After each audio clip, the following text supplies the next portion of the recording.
How did this mood reader end up with a monthly TBR? Let's take a look. Hey everyone, welcome back to the next chapter. My name is Christopher Navo and I'm going to be your host. If this is your first time joining, thank you so much for tuning in. I really appreciate it. Please leave a like, comment, let me know what you think of the content. What are you reading? Anything you want to contribute to this wonderful hobby we share. I love the comments section. It's how I interact with you guys. This is what makes doing these videos so well worth it. Today's video is getting, again, back into a little bit of a routine. If you guys watched my last book haul video I put out last week, I mentioned that I was on a hiatus from BookTube for 3 months, starting back in January.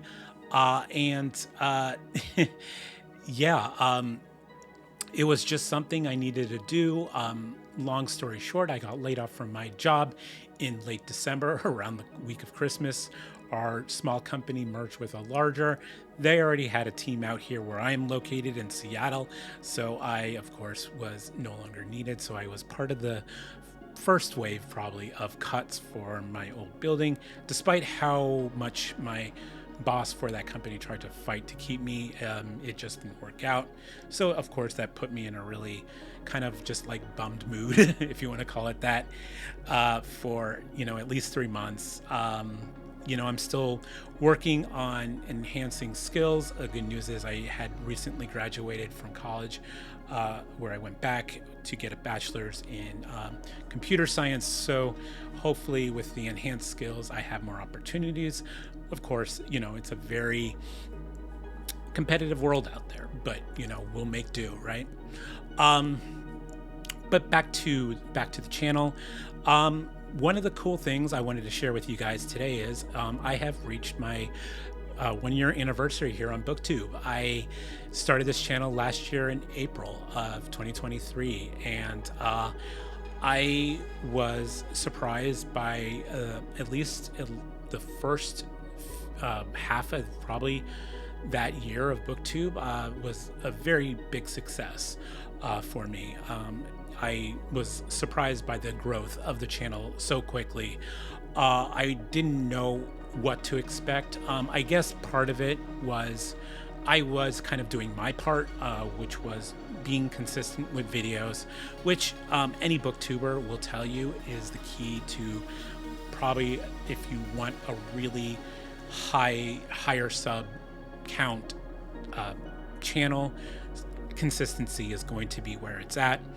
I had definitely let that drop, I think, in the latter part. I think maybe that was on my fault because I just burned myself out, and that happens. I encourage you guys to check out, I think both Mike from Mike's Book Reviews and Johan from Library of a Viking touch on the subject of why people quit YouTube, or BookTube in our case. And they cover that topic, and they talk about a lot of things I just mentioned here, and probably a lot better than I do. So I'll have those channels linked in down below to check out. But my intention was never to leave BookTube permanently. But the break in the summer was about a month and a half, and then the second break, of course, was when I got laid off, and that went a little longer than I wanted it to. I didn't get back to my last video was last week, and that was so like mid-April. So from mid-January to mid-April, I was MIA on videos. Now the good news is I've been kind of active on other people's channels. I've been invited to some live stream chats. I've participated in a book review discussion on Bengus Khan's channel, Ben, along with John from Talking Story, and then off camera with Zara, with Books with Zara, where we read a Song for Arbonne. That was a fun discussion. Song for Arbonne, by the way, is probably one of my top reads so far of 2024. Yeah, and I've been actively reading. I've been writing on my fantasy series. I've started rough draft on book 3, but I am probably gonna stop on that and get back to working on my second draft of book 1 because I do want to get a published date ready by the end of 2024. So off and on, yeah, just trying to stay busy. And, to be honest, that's where I've been. But guys, thank you so much for sticking around the channel this first year, especially during my breaks. I value each and one of you as a subscriber. Again, I'm not a focus on analytics. I focus on my interactions with you guys and the cool, fun books that I get to read. So let's talk year 2. So what I have coming up here, I don't like making set plans. I think this is what I did to myself for year 1. I just kind of burned myself out because I got too ambitious with my plans for the channel. So I'm getting steadily just back into, it's going to be hopefully a weekly routine. I do call this like a monthly reading update, but my plan going forward is just to go back to the weekly reading updates. I think they're a little more streamlined, and I think they're a little more easy for me to do, and I can probably get to a consistent basis. One of my goals definitely for year 2 is the live streams. I absolutely enjoy them. They have been so rewarding, and that made year 1, the ones I got to participate, another reason why I get to do this, because I get to interact, even if it is on a camera in tight kind of zoomed style format. I like the live stream. I like the immediate interaction is kind of what I like. But my focus on those live streams are going to go towards authors, at least in the beginning, the authors of the books we love, why we watch BookTube. And I've talked with many authors at the beginning. If you guys follow me on Twitter or X or whatever you want to call it, I did put out a posting I am planning to do in what I call Authors Alcove, and I hope to get those started, of course. Authors have been very patient. They've been awesome with me. They know, majority of them know that I, just went through a rough time, and so they've been very patient. And I've had quite a few people reach out and say, hey, this sounds like fun, I want to do it. I'm going to try to do something a little different with these that I think will be a lot of fun and engaging for even people who aren't writing fantasy or science fiction or whatever. If you like reading them, I think you're going to enjoy these the way I kind of have them planned to be set up as. The other thing that's science fiction and fantasy related and book reading related is I joined a review platform. This is called SFF Insiders. This initially was a Discord called Page Turners, and now it became not only that, an online review site for primarily fantasy and science fiction, both traditional and indie publishing. And I've been invited to join that group. I will have my first review out. Hopefully, I'm going to have that written by the end of this week, if not, definitely the next. And then it's just a matter of getting it into the release schedule on the website. I will have the link to the SFF Insiders website linked in the description below. Please check that out.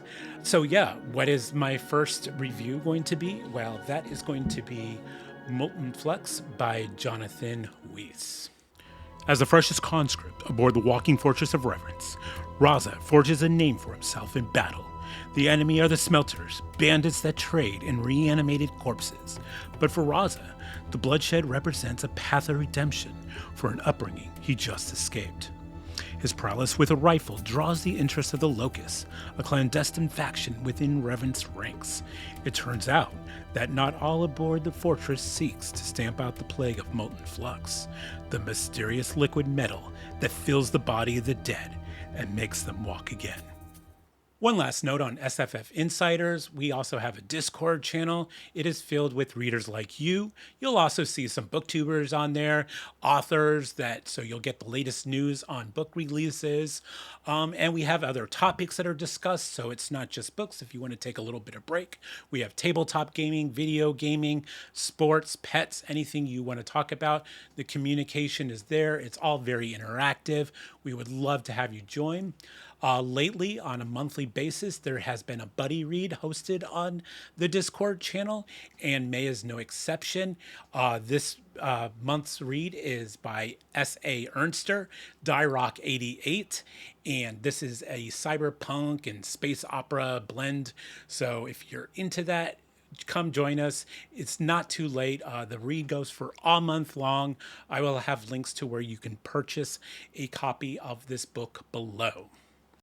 In the sprawling tapestry of the Aurorian galaxy, Atlas Veridon dreams of escaping the junk-strewed life of the Savage Belt.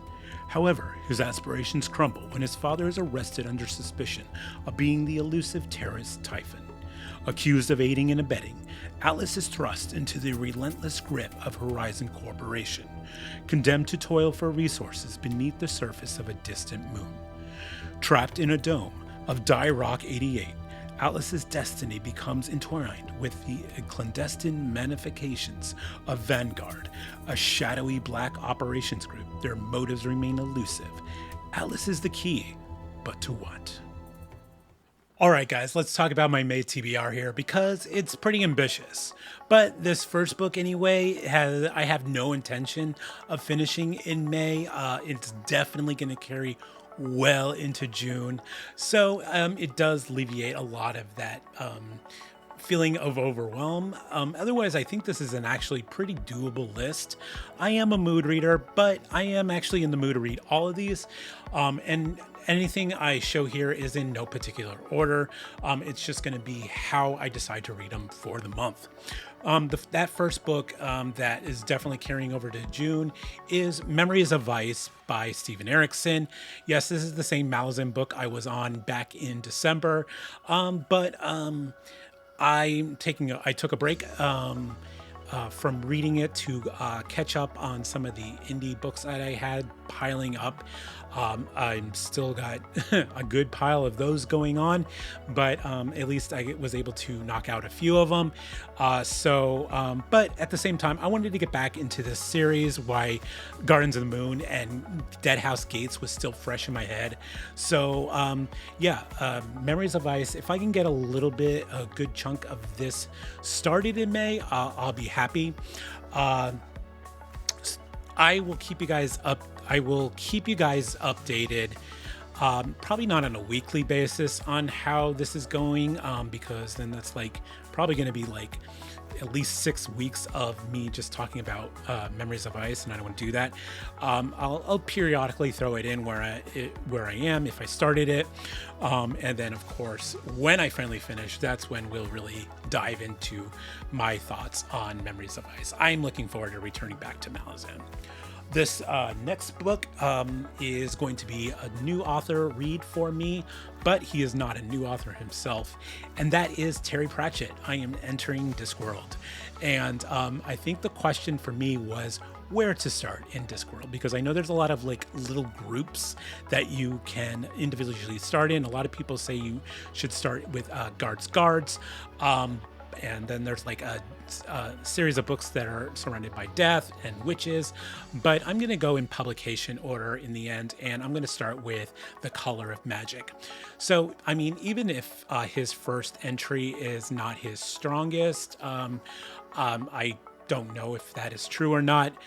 Hey, at least I know that progressively these books probably improve in time, but I feel like that's just the way it goes, and I feel a little bit better. I feel like I might get mixed up because I'm not very smart, and if I get everything mixed up and I read a book that I probably shouldn't have read prior to reading Color of Magic or something like that. So I'm just going to read these in publication order and just go with that. Definitely excited to read a little bit of humor, satire. I read a couple of those last year that were very humorous, and I clicked with them really well. And I think it will break up some of the bleakness that I have in my TBR. So I'm pretty excited to get into Pratchett and Discworld.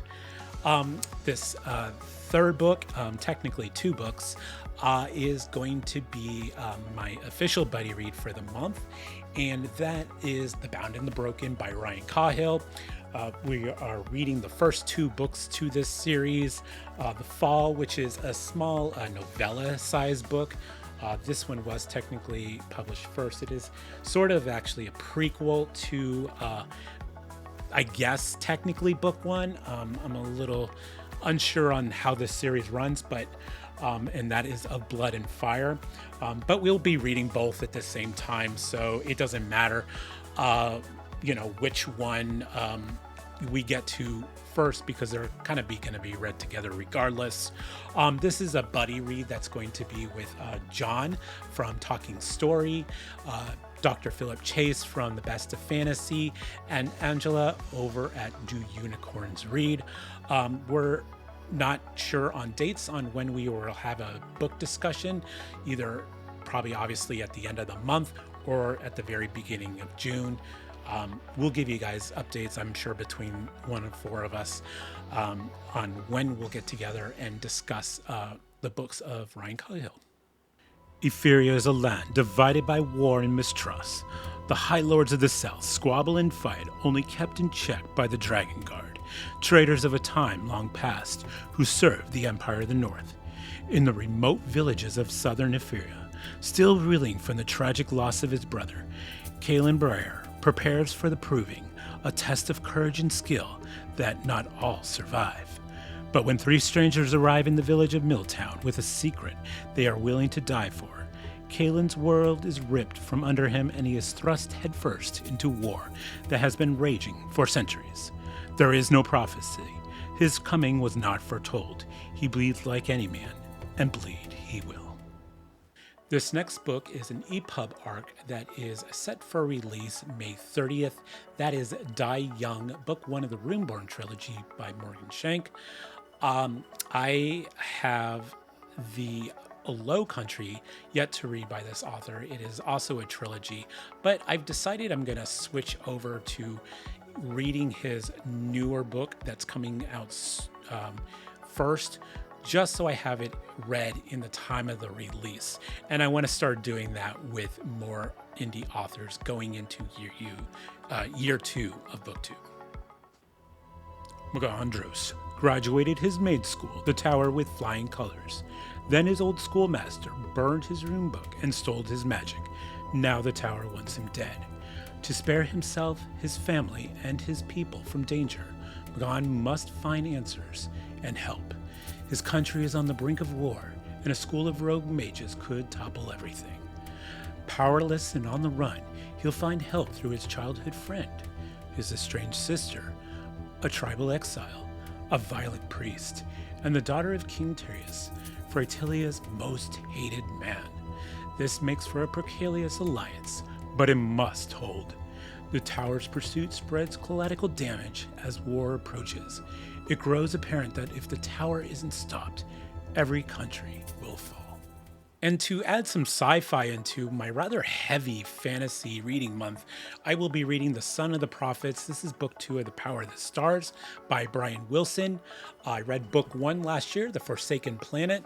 Fantastic, solid start to a sci-fi adventure, so I was very eager to return as quickly as I could. This did just release not too long ago. April 16th, I believe, was the release date, so both books are available today. Definitely check them out. Colton's mission is straightforward. Go home to Earth, wield the power of the stars for all to see, and seek the prophet his planet was named after. But nothing has come easy since he's left his world. Traitors lurk in the shadows, causing chaos across the stars. War has begun, and with newfound responsibilities arising, those around Colton realize that they have to carry some of the burden if there is to be any hope of defeating the Army of Flame. Colton knows he will have to be quick with his task if he has hopes to fulfill the prophecies and save mankind.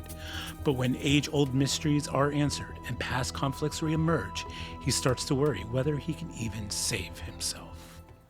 Well, that's it for me today, guys. I will have links to where you can purchase any of the indie authors I had featured today, including S. Ernster, Jonathan Weiss, Bryan Wilson, Morgan Shank, and Ryan Cahill. Otherwise, my name is Christopher Navo. Thank you for watching. Thank you for subscribing. And I hope to see you in the next chapter. Take care. SS. SSS. SSF. No. S. No. SFF. SFF. SFF. SFF. SFF. SFF. Can you say it fast? That's the question. Can you say it fast? SFF. SFF. SFF.